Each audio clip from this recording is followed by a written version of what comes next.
Since the election, I have received tens of thousands of letters from people across our nation, many of them young leaders, Americans from every walk of life, people of every age, race, faith, and political party. These letters share a common theme.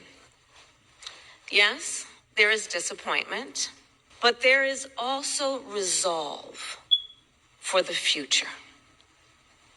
One letter in particular stands out, which I'll share with you. A young woman named Sasha writes, quote, "There is nothing in the world that will take away my drive, energy, passion, and the destiny that I have to help the people of our country." And I think any one of you, as Sasha, could be, right? Nothing's going to take away that drive, that passion, that energy, that commitment. Or a battle or an election did not go their way. What Sasha wrote and what we here know is that in moments like this, the true test of our character is how resilient and persistent we are to pursue the future that we all can see. The true test of our commitment is whether, in the face of an obstacle, do we throw up our hands or do we roll up our sleeves? And as we approach, and as we then approach the end of this year, many people have come up to me telling me they feel tired, maybe even resigned. Folks who have said to me that they're not sure whether they have the strength, much less the desire, to stay in the fight. Let me be very clear. No one can walk away. No one can walk away. We must stay in the fight. Every one of us, including the fight for an economy that works, not just for those at the top, but for working people, for all Americans. The fight to make sure everyone has a fair shot to pursue their ambitions.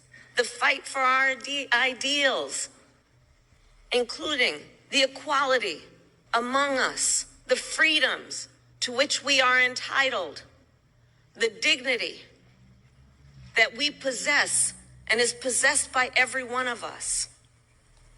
So we must stay in the fight, because that is the responsibility, in my opinion, that comes with the privilege of being an American. And that responsibility has always then fueled the American experiment. In our country, you see, the recognition that we are all created equal with certain fundamental rights and freedoms, the belief that here in our country anything is possible, the promise of America itself is a powerful yet fragile idea. Powerful because it has inspired billions of people and made it possible for us to become the strongest, most prosperous nation in the world, yet fragile. Because that idea is only as strong as our willingness to fight for it. Only as strong as our faith that we, the people, are the ones who make it real. So I will say this as we close out this year. I ask of you this, that those here and anyone watching, that you will not walk away, that you will stay true to your spirit and your sense of purpose, that you will continue to fight for the promise of America. And I ask you to remember the context in which you exist. Yeah, I did that. I ask you to remember that this struggle is not new. It goes back nearly 250 years to Lexington and Concord. Generation after generation, it has been driven by those who love our country, cherish its ideals, and refuse to sit passive while our ideals are under assault.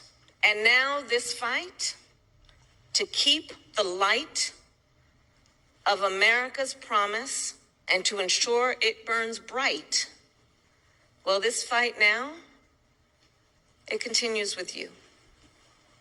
You are its heirs.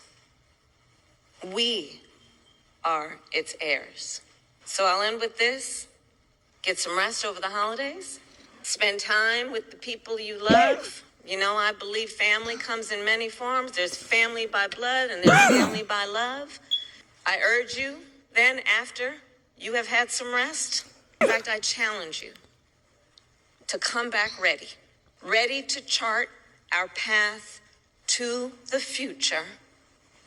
Chin up, shoulders back, forever impatient for change, and like Sasha, ready to summon your drive, your energy, your passion to help our fellow Americans and be ready to get back to work, fighting for opportunity and freedom, fighting for fairness and dignity, and fighting for this country we love and the future we share.